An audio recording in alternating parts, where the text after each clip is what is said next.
आयुर्वेदा में पंचकर्मा होता है, पंचकर्मा, तो वो हर बीमारी के लिए है, और वो एग्जैक्टली क्या होता है? बहुत फेमस है वो। देखो अभी क्या है ना, इसको मैं 2 तरीके से समझाऊंगा। आयुर्वेदा में जो अब से पहले चला करती थी, लोग बाग ये सोचा करते थे कि आयुर्वेदा में आप जाओगे वैद्य जी के पास में या डॉक्टर के पास में, वो आपको कुछ परहेज बताएंगे, कुछ दवाइयाँ देंगे, बस हो गया इलाज। परंतु ऐसा नहीं था कभी भी। आयुर्वेदा में परहेज तो है ही है, दवाइयाँ भी हैं, बहुत सारे प्रोसीजर हुआ करते थे। उसी के अंदर आपका पंचकर्म है, क्षार सूत्र है, अग्निकर्म है, रक्त मोक्षण, लीच थेरेपी होती है, कपिंग थेरेपी होती है, मर्म चिकित्सा है, ऐसी बहुत सारी प्रोसीजर होते हैं। अब आपने जिक्र किया पंचकर्म। पंचकर्म एक आयुर्वेदा का एक प्रोसीजर है। शरीर, ये दोनों प्रकार से प्रयोग किया जाता है। नंबर 1 है शरीर की रक्षा करने हेतु, जब उसमें बीमारियां नहीं हैं तब भी वो आगे बराबर चले। नंबर 2, जब बीमारियां उसमें आ गई हैं तो तब भी उसको करेक्ट करने को। ठीक है। तो ये मेंटेनेंस का काम भी करता है और रिपेयर का काम भी करता है।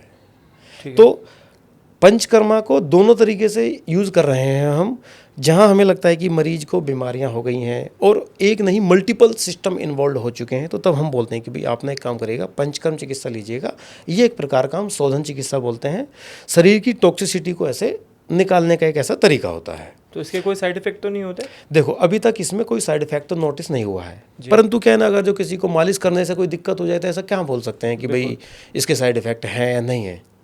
ये इंडिविजुअली कुछ हो सकता है, परंतु मेजरली ऐसा नहीं देखा तो गया ये है। बेसिकली आप बोल सकते हो ये प्रोटेक्शन के लिए होता है या ये बीमारी को क्योर करने के लिए होता है? ये दोनों तरीके से होता है। अगर जो देखो आयुर्वेद का एक उद्देश्य है, आयुर्वेद चिकित्सा हमेशा ना किसी जो भी पैथी होती है उसका एक उद्देश्य होता है कि हम क्यों हम इसको इम्प्लीमेंट कर रहे हैं।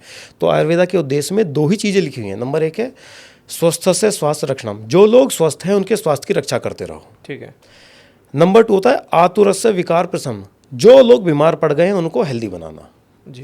पंचकर्मा यहाँ पे दोनों रोल प्ले करता है। जी। तो ऐसा बोला जाता है कि भाई शरीर में अगर जो कोई बीमारी नहीं पनपी है तो आप साल भर में एक बार पंचकर्म शोधन करा लीजिएगा 7 दिन का, तो संभावना है कि आगे भी बीमारियां नहीं पनपेंगी या टॉक्सिसिटी बाहर निकल जाएगी। मैंने ये भी पढ़ा है कि कहीं पर कि हमारे देश के काफ़ी बड़े बड़े लोगों ने इसको यूज़ किया है। हाँ, ऐसा मोदी जी ऐसा जिक्र करते हैं, जेपी नड्डा जी ऐसे, उन्होंने स्वयं ने इसको एक्सपीरियंस किया है। अभी पीछे आपने सुना था वो चीफ जस्टिस थे, सुप्रीम कोर्ट थे, उन्होंने बताया कि वो पंचकर्म चिकित्सा लेते हैं। और ये तो वो लोग हैं जो मतलब जिनकी बात मीडिया तक आ गई है। अक्षय कुमार जी हैं आप देखने, तो उनकी भी वो लोग पंचकर्म लेते हैं। इवन दो आप राहुल गांधी जी भी पंचकर्म लेकर आए हैं। अच्छा। तो मतलब हैं बड़े बड़े सेलिब्रिटी इस चीज़ को समझ रहे हैं कि भाई बचना ही फायदेमंद है। और एक बीमारी और है जो आजकल बहुत ज़्यादा मतलब रिसेंटली मैं देख रहा हूँ काफ़ी हो रही है, जिसमें आपकी जो हिप बोन होती है वो गल जाती है। हाँ देखो क्या होता है ना, जैसे हम अगर जो जैसे अब हमें 15 वर्ष का मोटा मोटी एक्सपीरियंस हो गया है, ठीक है। तो पहले हम ये केसेस नहीं देखते थे, परंतु 2-3 साल के अंदर हमने क्या होता है ना कि अब इनकी संख्या अचानक से बढ़ी है। हाँ। तो फिर देखा कि भाई ये चल क्या रहा है। अच्छा इसके अंदर ये बीमारियां पहले बड़े बुजुर्गों को हुआ करती थी और रेयरली कोई महीने में एक केस आ गया, 2 महीने में एक केस आ गया। अब देख रहे हैं कि ये बीमारियां 25 से 35 के लोगों को बहुत ज़्यादा आ रही है और एक महीने में हम 4-4, 6-6 तक केस अटेंड कर रहे हैं। तो अभी जो इसमें रिसर्च चली, तो एलोपैथिक रिसर्च चली, तो उसमें बताया कि जी स्टेरॉइड्स का रेगुलर यूज़ हुआ है। अब वो कोरोना के दौरान हुआ है या किसी भी तरीके से यूज़ कर रहे हैं लोग, वो हैं केस। कुछ लोग कहते हैं कि जी वैक्सीनेशन के बाद हुआ है, क्या है ये तो पता लगेगी। परंतु ये चीज़ हाँ समाज में आ रही है कि लगातार केस बढ़ रहे हैं। और फिर बात आती है समाधान की। तो क्या था ना, फिर आपने बताया कि समाधान जो अगर हम लोग देखें तो मोस्टली अभी जो मेरे नज़र में है वो है हिप रिप्लेसमेंट होता है, हिप को पूरा रिप्लेस करते हैं। आयुर्वेद में इसका क्या सोल्यूशन है? देखो क्या ना, अभी तक अगर जो कोई भी AVN हिप जॉइंट का गलने का केस अगर जो हमारे पास आ रहा है तो डेफिनेटली 100% उसने एलोपैथिक में दिखा चुका है। वो एलोपैथिक में दिखा चुका है और वहाँ से जब उसको सेटिस्फैक्टरी रिजल्ट नहीं मिला है, आंसर नहीं मिला है, या फिर बोल दिया गया है कि भाई इसका हिप ट्रांसप्लांट ही एक ऑप्शन है, वो तब आयुर्वेदा में आया है। और ऐसे जो केसेस जो आयुर्वेदा में आए हैं हमने वो रिकवर करे हैं, फिजिकली भी और रेडियोलॉजिकली भी। मतलब कि MRI की रिपोर्ट में भी चेंजेस मिले हैं और पेशेंट को फिजिकली चलने बैठने में जो तकलीफ होती थी उन सब चीज़ों में। तो ऐसा नहीं है कि सिर्फ ये चीज़ें एलोपैथिक ही डील कर सकती है या आयुर्वेद नहीं कर सकता है।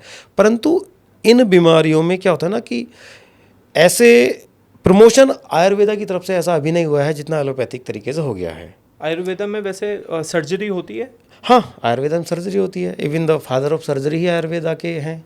अच्छा, हाँ, तो वो आचार्य कुछ पर्टिकुलर बीमारियों के लिए है या मतलब क्या होता है सर्जरी, मतलब किस स्टैंड करती है, किस लेवल की सर्जरी होती है आयुर्वेदा में? आयुर्वेदा की जो बुक्स हैं जिनको हम बेस बनाकर पढ़ते हैं वो 5000 साल पुरानी है। 5000 साल पहले उन बुक्स के अंदर सारी सर्जरी इंस्ट्रूमेंट सब कुछ लिखे हुए हैं। इवन दो डाइसेक्शन कैसे करना है बॉडी के ऊपर, आपने रिसर्च कैसे करनी है बॉडी के ऊपर, आपने प्रैक्टिस कैसे करनी है, यहाँ तक लिखा हुआ है। अच्छा। और फादर ऑफ सर्जरी आचार्य सुश्रुत हैं हमारे, उन्हीं को कहा जाता है। आप गूगल पे सर्च करके देख लीजिएगा फादर ऑफ सर्जरी कौन है, आपको पता लग जाएगा। और ये सब चीज़ें थी। तो इसमें दिक्कत कहाँ है? दिक्कत ये आई है कि जब 8वीं शताब्दी में जब सम्राट अशोक का जब शासनकाल पूरे भारत में रहा तो सम्राट अशोक जी ने बौद्ध धर्म स्वीकार किया था। और उस टाइम पे सर्जरी को कंप्लीट बैन कर दिया गया था, क्योंकि वो लोग अहिंसावादी होते हैं और ये सब कर्म नहीं चलने देते हैं, तो उन्होंने कंप्लीट बैन कर दिया गया था। तो जितनी भी उस लेवल पे सर्जरियां हुआ करती थी सब बंद हो गई थी। उसके बाद से चीज़ें सप्रेस होती चली गई। अब फाइनली ये है तो सर्जरी होती है। आपको बहुत सारे जो लिटरेचर हैं, बहुत सारे जो अंग्रेज़ों के द्वारा हैं, आप पढ़ के देखेंगे उन्हें पता लगेगा कि वही वो इंडिया में आए या उनके स्कॉलर्स जो आए हैं उन्होंने देखा कि यहाँ पे आसानी से सर्जरी कर रहे हैं, कोई नाक की कर रहा है, कोई कान की कर रहा है, तो लिखे हुए बिल्कुल ऑन रिकॉर्ड है। और वहाँ पे कहते हैं कि ब्रिटेन की संसद में जाके जब उनको प्रेजेंट किया गया कि भाई वहाँ पे सर्जरी हो रही थी, कोई नई चीज़ नहीं है।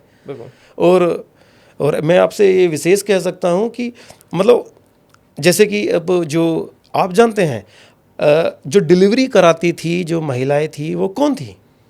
हमारे वाल्मीकि समुदाय की महिलाएं थी जो होम लेवल पर डिलीवरी कराती थी हमेशा मैक्सिमम।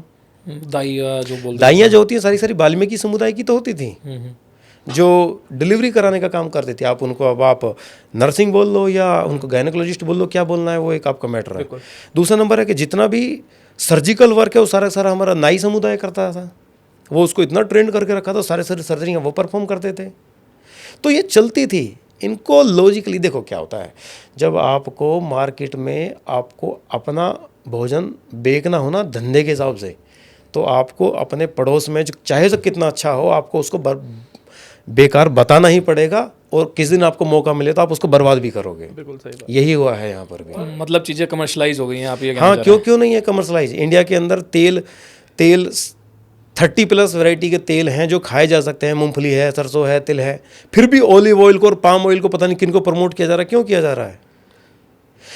वर्षों से यहाँ पे इंडिया की गोभी खाई जा रही है, खूब धड़ल्ले से खाई जा रही है। एकदम अचानक से जब से ब्रोकली अमेरिकन गोभी आई है तो यहाँ की गोभी में कीड़े पड़ने शुरू हो गए हैं।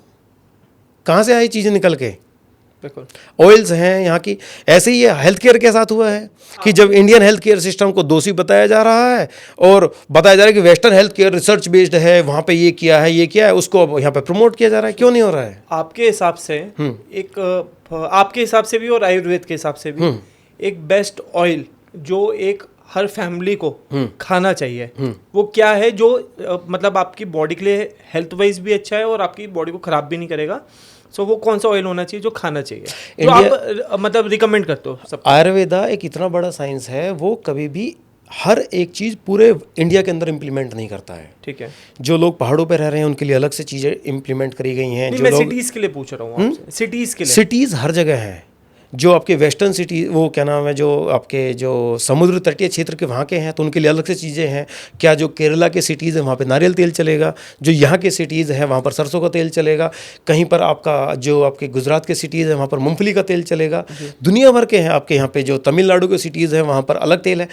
इंडिया जो इंडियन हेल्थ केयर सिस्टम है आयुर्वेदा, वो ऐसी चीज़ नहीं है। वो वहाँ की जियोलॉजिकल कंडीशन क्या है, वहाँ का एनवायरनमेंट क्या है, उसी हिसाब से फूड डिज़ाइन किया गया है। और देसी घी का आपके हिसाब से क्या मतलब कितना बेनिफिशियल है एक बॉडी के लिए और एक इंडियन पर्सन? देसी घी एक ऐसा सुपर फूड मान सकते हो जो पूरे इंडिया में एक समान लागू होता है। कम या ज़्यादा ये डिपेंड करता है उनके ऊपर, परंतु ये इस लेवल का रिसर्च करके बनाया गया प्रोडक्ट है। आप रिसर्च करके देखोगे कि बहुत सारी चीज़ें ना हमारे ब्लड ब्रेन बैरियर होता है उसको क्रॉस नहीं कर पाती है, परंतु घी कर जाता है। घी सड़ता नहीं है कभी भी। ठीक है, अगर प्योर हो तो 20 साल तक भी आप रख सकते हो। 50-100 साल पुराने घी निकल के आते हैं, सड़ते नहीं हैं। कोई प्रिजर्वेटिव की जरूरत नहीं होती उसके अंदर, ये खुद सेल्फ जिसके अंदर ये गिर जाए एक प्रिजर्व कर देता है उस दूसरी चीज को। जिस इंसान को डायबिटीज हो तो वो हनी ले सकता है, शहद का अगर उपयोग करे तो उसके लिए सही होता है या नहीं होता? आयुर्वेदा में 8 वैरायटी के हनी बताए गए हैं और ऐसा बताया गया कि जो फ्रेश हनी होता है वो बॉडी में न्यूट्रिशन देता है। ठीक है। और जो पुराने हनी बताए गए हैं 2 साल 4 साल पुराने, इसका पुराण मधु पुराने हनी बताए जाते हैं। ऐसे जब वो कशैले हो जाते हैं, उनका कलर डार्क हो जाता है, तब बताया गया कि आप इसको प्रयोग कर सकते हैं डायबिटीज़ में। डायबिटीज़ आयुर्वेदा में 2 तरीके की बताई गई है, एक 20 वैरायटी तो बताइए, उसके अलग भी 2 वैरायटी की बताई गई हैं कि भाई जो लोग मोटे हैं उन लोगों को हनी का यूज़ करना चाहिए। कौन सा हनी यूज़ करना चाहिए? कम से कम 5 से 10 साल पुराना, जब वो कशैला हो गया है और वो काला पड़ गया है तब करना चाहिए। और एक डायबिटीज का सोल्यूशन मैंने भी सुना है, वो आप मुझे बताइएगा वो कितना सही है। एक वो आता है आग का पत्ता, आग का पत्ता, आग का पत्ता, उससे भी बोलते हैं कि अगर उसको शूज़ के उसमें पिताबों में अगर पहनो तो उससे भी आपके डायबिटीज कंट्रोल रहती है काफ़ी। देखो ये क्या होता है ना, बहुत सारी चीज़ें होती हैं कि जब मेडिसिन से अलग छोटे छोटे नुस्खे चलते हैं जो उस सिस्टम को प्रमोट करते हैं। पर कोई सोचे कि अकेला पत्ता लगाने से मैं खाऊं उल्टा सीधा कुछ भी कैसा भी रहूं उससे ठीक हो जाऊं, ऐसा नहीं होने वाला है। ये एक ना ये चीज़ें होती हैं कि जहाँ पर आपको फूड लाइफस्टाइल एंड ऐसे जो एसोसिएटेड चीज़ें होती हैं ये इंप्लीमेंट करोगे तभी आपको रिलीफ मिलेगा। ऐसा नहीं होता है कि बिल्कुल आप कुछ भी खाली एक पत्ता लगाया जी खा लें। यही तो कारण हो रहा है कि भाई एक गोली खाली मजे में रह रहे हैं, डायबिटीज़ कहाँ कंट्रोल हो रही है, बहुत सारी बढ़ती जा रही है और ठीक नहीं हो रही है। तो ये आग का पत्ता कोई ऐसा नहीं है, सपोर्टिव चीज़ें हैं, मतलब सपोर्ट करता है कहीं ना बिल्कुल, कहीं। बिल्कुल, ये मैं पूछूँ मतलब थोड़ा तो हेल्पफुल है ना ये। बिल्कुल। और आजकल जो यंग जनरेशन है उसके अंदर है ना हार्ट अटैक की बहुत इशू है, बहुत ज़्यादा, मतलब हार्ट अटैक से मर रहे हैं यंग वाले, मतलब 30 साल 35 साल 25 साल वो ज़्यादा है। तो उसका क्या रीज़न क्या है और आयुर्वेदा उसको मतलब उसका सॉल्यूशन क्या देता है? वो मतलब क्या क्या करना चाहिए उस चीज़ के लिए, क्या नहीं करना चाहिए, क्या ध्यान रखना चाहिए लाइफस्टाइल से अलग? देखो हमें ना एक चीज़ों को समझना पड़ेगा कि हार्ट अटैक हो, डायबिटीज़ हो, आइज़ की प्रॉब्लम हो या फिर जॉइंट्स के डिसऑर्डर हो, ये सारी चीज़ें पहले एक सर्टेन एज के बाद हुआ करती थी। जिस बीमारी को जिस टाइम पे जिस एज पे माहौल मिल जाएगा वो तभी डेवलप हो जाएगी।